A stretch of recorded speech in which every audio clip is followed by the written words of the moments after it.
Olá, boa tarde a todos que vivem no nosso estado, o Paraná, terra do mate, da puxada de R, das danças folclóricas, do peixe cru, de norte a sul, de leste a oeste, uma misturança de gente, de trejeitos que definem ou não o paranaense. Hoje é dia de pluralidade maior que o mar, com o Plug.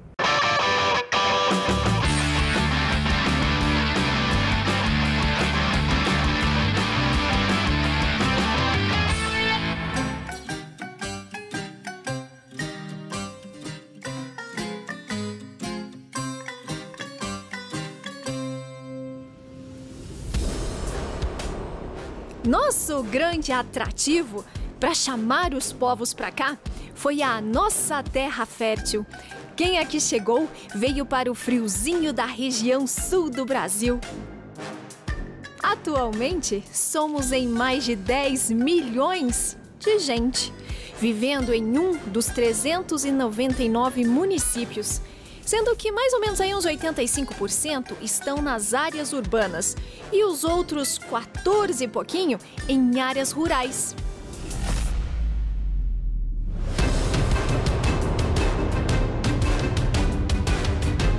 E a cultura na região sul do Brasil é muito rica, justamente por ter recebido influência de diversas colônias de imigrantes. Além daqueles que já viviam em nossas terras. E não adianta achar um único jeitão nosso, eleger uma comida famosa ou ainda dizer que todo mundo fala leite quente. Pior, não adianta. Não existe um único time do coração. Não mesmo. Por que será que no sul do Paraná as pessoas costumam tomar erva mate quentinha? Enquanto que no norte do estado as pessoas tomam o famoso tererê, ou seja, a erva mate geladinha. Afinal de contas, por que será que na região metropolitana de Curitiba a galera puxa o E? E por que será que no norte do estado a galera puxa o R na hora de falar? Oi gente, eu sou Janete Diarista, já estive em Portugal, estava na Bahia, Salvador, adoro, mas estava com saudade da minha terra, do Paraná, de Curitiba. Larguei o acarajé, o vatapá, o dendê, porque eu quero de volta o meu pinhão, a minha polenta frita, o entreveiro, o café, a macarronada, o pirogue, porque eu sou paranaense, essa terra maravilhosa de mistura de povos. A Janete é isso, a Janete é mistura de povos, do índio, do negro, do branco, do caboclo, que o Paraná é maravilhoso, essa mistura que faz a Janete, como você paranaense, que tem orgulho de estar no estado do Paraná. Como dizia a música de João Lopes, né? Eu não sou gata de Ipanema, sou bicho do Paraná. A gente não podia deixar de lado, é claro, os primeiros habitantes desse espaço. Aqueles que introduziram a erva mate na nossa cultura foram eles, os índios, que inclusive contribuíram significativamente com a construção do próprio nome do estado.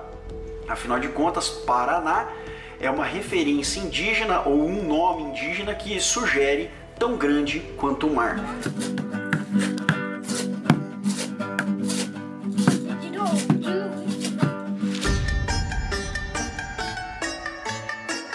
Nossa gente é o resultado das várias contribuições de diversos povos que foram se achegando por aqui ao longo dos mais de 166 anos, antes mesmo do desmembramento do estado de São Paulo. Você sabia que em 1934, num censo feito no estado do Paraná, foi constatado que haviam mais de 100 mil imigrantes do nosso estado? É isso mesmo, mais de 100 mil pessoas vindas do mundo. Que acabaram contribuindo significativamente para a construção não só da economia do nosso estado, mas principalmente da nossa deliciosa cultura. E mais um detalhe interessante. Você talvez fique imaginando, pois é, nós temos as colônias, né, dos imigrantes mais voltadas para o sul, e é nada. Nós temos, na verdade, várias colônias de vários povos diferentes espalhados por todo o estado do Paraná.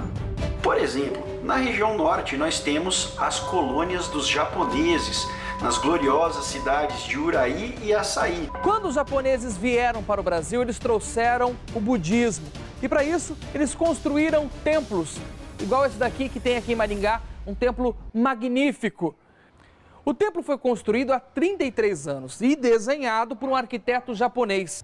E aqui no lado de dentro é ainda mais bonito, não só pela construção, mas também pela tradição que os japoneses trouxeram para cá e acabam emprestando a tradição budista para nós brasileiros. Mas no norte do estado nós também temos colônias de espanhóis muito fortes, como por exemplo em Jacarezinho, ou até em Marechal Cândido Rondon, onde nós temos a gloriosa presença de alemães. Eles também têm colônia, por exemplo, no centro-oeste e no sul do estado. Na super fronteira do Paraná com Santa Catarina, ali na divisa com Mafra, a cidade de Rio Negro. Hoje nós vamos prestigiar o encontro de muitas etnias por essa cidade. São quase 150 anos de história e juntos eles formam a cidade de Rio Negro!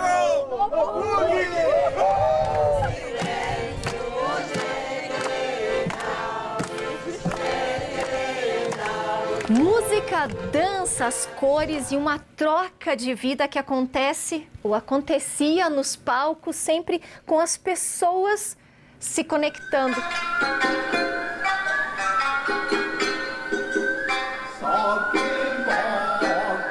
E hoje, né, precisando usar máscara, precisando de isolamento social, não pense que a dancinha acabou. Não, a dancinha acontece assim, ó, né, na frente do computador mesmo. É isso mesmo, Blanca? É assim mesmo. Todo dia nós estamos lá dançando, se mexendo, tocando castanhola. De segunda a sábado, todos os grupos aí estão fazendo alguma coisa, inclusive nos domingos, todos aí se mexendo. A Blanca é uma das organizadoras do Festival Folclórico de Etnias do Paraná, que em 2020 teria a sua edição de número 59. Esse respeito às nossas raízes é o primeiro de tudo. E foi uma coisa muito engraçada, porque quando aconteceu tudo isso, a gente achou que logo ia passar, né? Então, os grupos paramos de ensaiar, todos, lógico, as perguntas vieram, vai ter festival, vai ter festival. E eu mantive que sim, que teríamos o festival desde o início. Fala galerinha, beleza? Eu sou Felipe Dorigna, o Einricard Tanzgrupp, e desafio você a fazer o Schuhplatte dos Bankertanz, a famosa dança dos bancos. Bora lá? Ah, e teve, né? Bem de um jeitinho diferente, sem deixar as tradições em quarentena. Rolou até um desafio entre os grupos. Desafio aceito. Eu sou o Salsa do CTV Santa Mônica e vou fazer a famosa dança dos bancos, mas sem um banquinho para não me machucar, beleza? Vamos lá!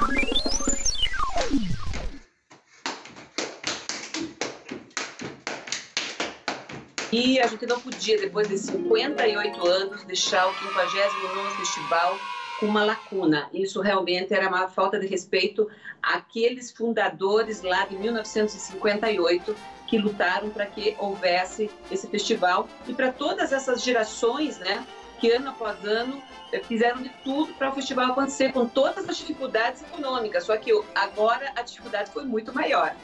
E como é que vocês superaram essa dificuldade? Os ensaios acontecem, então, em casa?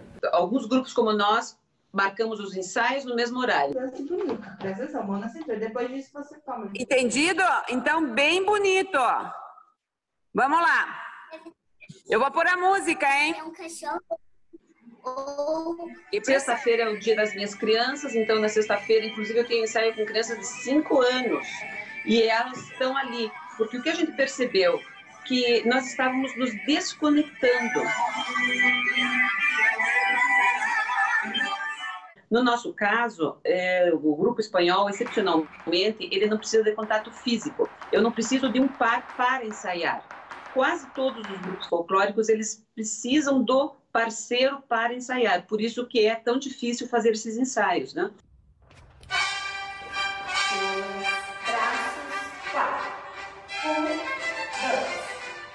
Então, outros grupos folclóricos começaram a fazer aulas de técnica e uma coisa que está dando super certo são as lives. O que nós fizemos foi, os grupos folclóricos puderam escolher nos últimos 3 anos, as melhores danças, o que eles quisessem mostrar, porque dos últimos 3 anos nós já temos alta qualidade, né? Então o festival ficaria muito mais bonito. E aí fizemos uma recopilação de danças, cada grupo escolheu aquilo que achou melhor, contou alguma coisa, conta um pouquinho da dança, e fizemos um compacto de 1 hora. Nós estamos com muitas saudades de dançar no Alterheimer. E para matar saudades, nós vamos assistir o festival online no WhatsApp. Nossa, Sabrina. Então, isso foi muito legal, sabe? A abrangência foi muito grande. Mas nós temos que ter muito claro que é a solução para este ano. O ano que vem nós pretendemos fazer o 60º festival em grande estilo.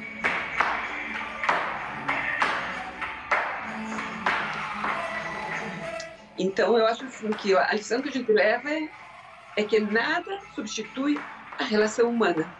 Aquele contato, aquele abraço. Você deve estar toda emocionada, sentindo falta exatamente disso, né? Não, muita falta. Assim, eu acho que até hoje não tinha percebido o quanto a gente gosta. Na verdade, isso tem acontecido com todos os grupos. Este momento do festival, assim, está marcando muito todos nós. Mas logo isso vai passar e nós vamos estar todos alegres, todos felizes e ensaiando novamente. E eu convido a todos que têm vontade de conhecer um pouquinho das suas origens, vão atrás das associações, mas procure saber um pouco do que você é. Vai atrás um pouquinho. E se você tiver filhos, não duvidem em levar os seus filhos a fazer um pouquinho de folclore. Ai, gente, eu adorei aquelas roupas bonitas, colorido. Eu adoro, é a nossa cultura, gente. Como é lindo de ver. Gente, não é fácil manter um grupo desse. É caro. Sentimos falta de um grupo, de outro, mas não é fácil você manter financeiramente. Tem que pagar para se inscrever em festivais, você comprar todo esse figurino lindo. É caro, gente, não é fácil. Mas a nossa cultura tá aí, a cultura paranaense tá aí, ela é linda e maravilhosa. Na cultura paranaense ainda estão identificados peças de roupas bem específicas, remetendo a grupos étnicos folclóricos que foram transformadas e adaptadas para contar e ainda reverenciar a nossa história. Paraná is hier van het. Olá. Goedemiddag, welkom in het KNBI van 1911. Ga door. Como é que eu tenho que falar obrigado em holandês? Dankjewel. Dankjewel. Alsjeblieft. E eles desembarcaram por aqui na época utilizando a linha férrea, o transporte mais seguro daquela época, é isso? Isso mesmo, era o transporte mais seguro da época. E aqui a gente também pode ver a diferença de roupas, né? As meninas da ponta de lá. Eram trajes mais elaborados porque elas eram da cidade, provavelmente vindos de outras capitais da Europa, desembarcavam aqui para tentar a vida. E as camponesas, né, chegavam aqui com trajes mais simples para trabalhar na roça mesmo. Mas e o centro-oeste do estado do Paraná, hein? Vamos falar de 2 povos imigrantes importantes nessa colonização? Ucranianos, nas cidades de Malê e principalmente Prudentópolis, que acabaram, né, deixando ali a sua marca interessante. A gente às vezes brinca assim, de nós somos brasicrânios. É um termo prudentopolitano, especialmente. Inclusive, quem for conhecer essas cidades, você vai acabar curtindo bastante toda a cultura que existe em torno dos ovos que são pintados, dos bordados que são feitos, até das matrioscas, né? Mas nessa parte de pintar os ovos, eu aprendi em União da Vitória. Esse aqui é um exercício de paciência e persistência, né? Então, cada vez que você vai fazendo mais, as traços vão ficando melhores, vai ficando mais retinho, mais bonito, e a pessoa não para. Então eu vou fazer assim, eu vou deixar esse aqui para vocês terminarem e depois você me manda a foto para ver como ficou. Pode deixar. Fechado. Não é que ao invés de ele me mandar a foto, ele me mandou a peçanca mesmo. Olha só, essa aqui foi a florzinha que eu criei e ele terminou todinha ela aí, ó, valorizando o que eu já tinha começado. Ahlo sahla fikum. Tá pronto? E vale dizer que, em termos de imigrantes, quem deixou uma marca poderosa no oeste paranaense foram eles, os árabes. Olha o espetáculo que tá essa mesa. Portuguesa. Gente, que coisa mais linda. Foz do Iguaçu tem uma das mais fortes e maiores colônias de árabes do Brasil.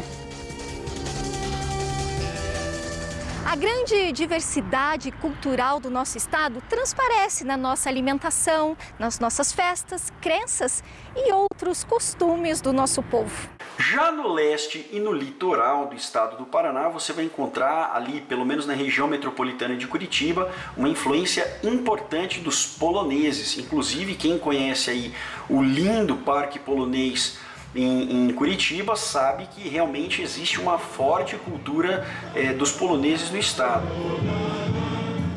Mas no litoral a gente tem uma importante influência dos portugueses. Aliás, portugueses estão esparramados por todo o estado do Paraná, não é verdade?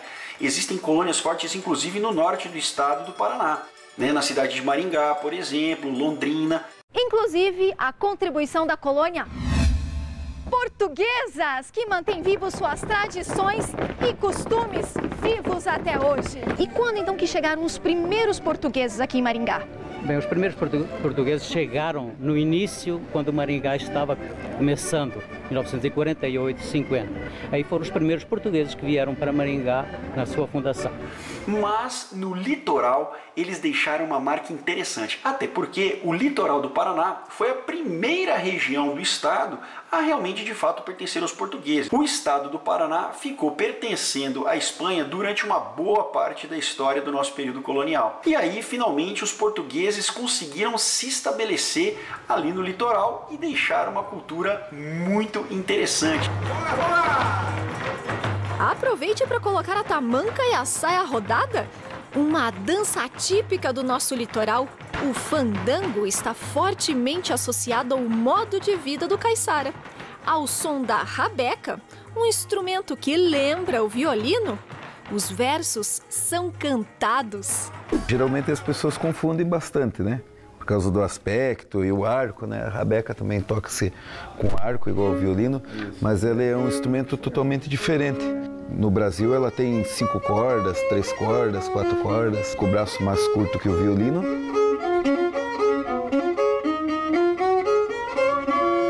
Que é um instrumento para tocar em festa popular. E o sul do estado do Paraná? Talvez a presença imigrante mais forte que a gente tenha tido no sul do estado do Paraná tenha sido dos franceses, ali na região de Cândido Abreu. Infelizmente, quando os franceses chegaram na região, inclusive com a presença de alguns suíços, a infraestrutura ainda não era adequada para os interesses dessas pessoas. Por isso, muitas vezes esses franceses chegaram e acabaram indo para outras regiões do Brasil, ou mesmo da América Latina, ou voltando para sua terra. Mas, homem do céu, largue mão, você fica me tirando pra Loki. A gente nem mostrou ainda essa cidade, nem a força dos imigrantes. Mas, ó, eu posso me alugar e fazer uma gambiarra, mostrando um pouco da arquitetura francesa aqui na capital, no bairro Batel, com o Palacete. Que tal? Ornou? Gostaram? Não deu certo minha gambiarra? Larguei mão. Gírias e magias do estado do Paraná. Essa tal de Michelinha roubou minha cena. E eu fico aqui de várzea. Eu tô moída mesmo. Eu ia até falar que guria do Jânio, que fica me tirando. Mas sabe o que? Eu vou mandar ela pra cozinha preparar uma receita fácil e gostosa pra gente. Aguenta aí, é depois do intervalo. Se é pra gente continuar contando um pouco de cultura e história de vida, a gente tá aqui com uma renascensense, ou seja, ela nasceu lá em Renascença, no sudoeste do Paraná, foi para São Paulo e agora tá na capital. Você andou pra caramba, mas e a tua história de vida dos teus pais? Como é que é a influência? Meu pai nasceu no Rio Grande do Sul, mas aí, ainda adolescente, ele foi para Renascença. Essa cultura de cozinhar e ter o gosto pela comida vem mais pela minha avó materna, que adora cozinhar. Que tem influência de? Ela é italiana. Como é o nome da sua avó? É Vilma. Tá lá em Renascença? Tá lá em Renascença. Um beijo lá, forte, um beijo, vó. Eu já fiz de tudo um pouco nessa vida. Eu já fui babá, já fui balconista, já trabalhei no administrativo e era no fiscal, do fiscal pro Brownie. Então, assim, foi mudanças radicais, mas que é o que eu amo fazer. Então, por isso que até hoje eu continuo fazendo os meus doces, as minhas delícias. Mas você vende o brownie para evento. Isso. Eventos. E agora que os eventos estão parados, o que você está inventando moda? Comecei a fazer cucas, né? Que aqui a região sul é uma região de italianos também, né? Tem muitos e alemães. Então, a minha cuca, ela é uma cuca alemã. E além da cuca, a gente mantém o brownie, só que não para eventos, que eram os brownies individuais que eu vendia para eventos. Agora o pessoal encomenda para o final de semana, para uma sobremesa, para comer com um sorvetinho, fazer uma caldinha. Perfeito, já começou a provocar o pessoal então, né? Então deixa eu dizer para quem quiser uma receita de cuca, tem lá no gshow.com/plug, a gente vai colocar lá para você relembrar, porque ela provocou a gente.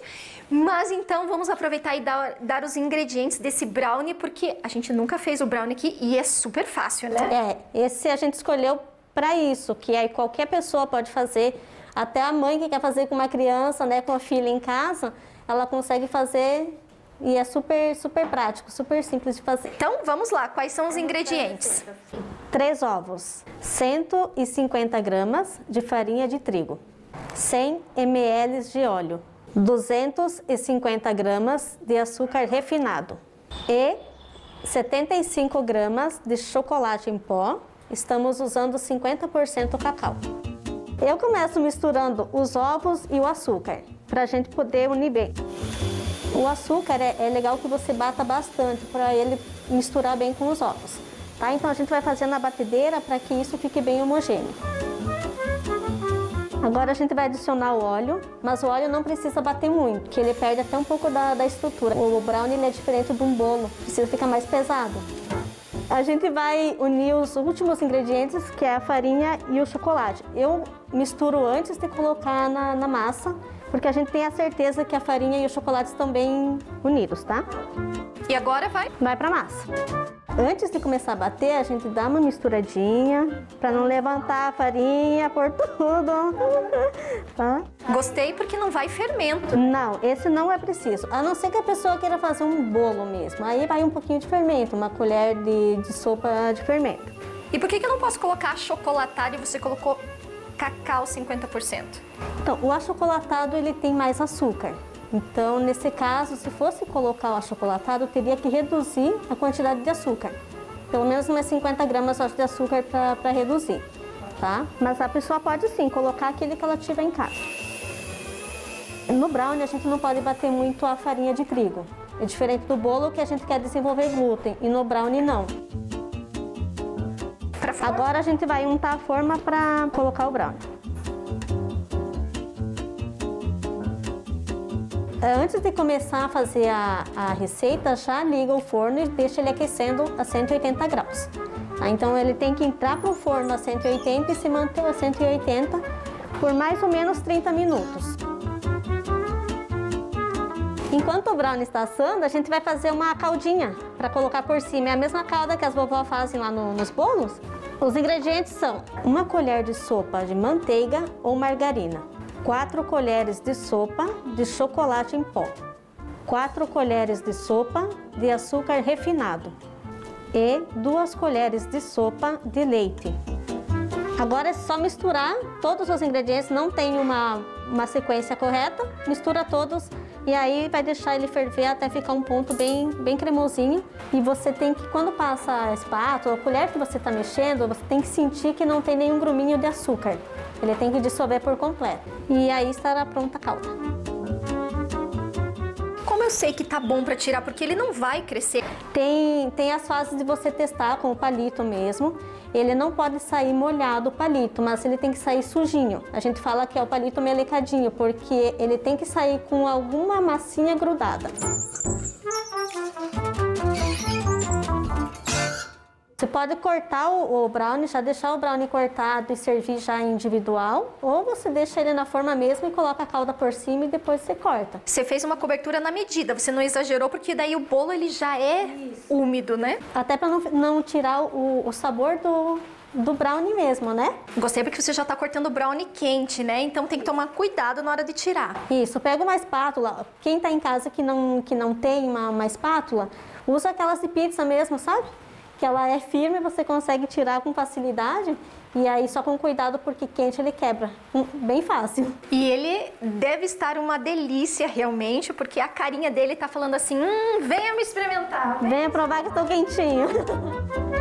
Vamos comer, olha só. Já gostei porque ele fica uma casquinha.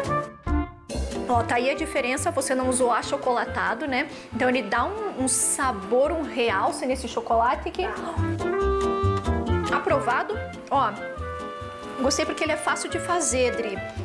E isso é bacana, né? Os ingredientes o pessoal tem em casa e dá essa valorizada pra fazer esse brownie. E, tipo, eu usei batedeira.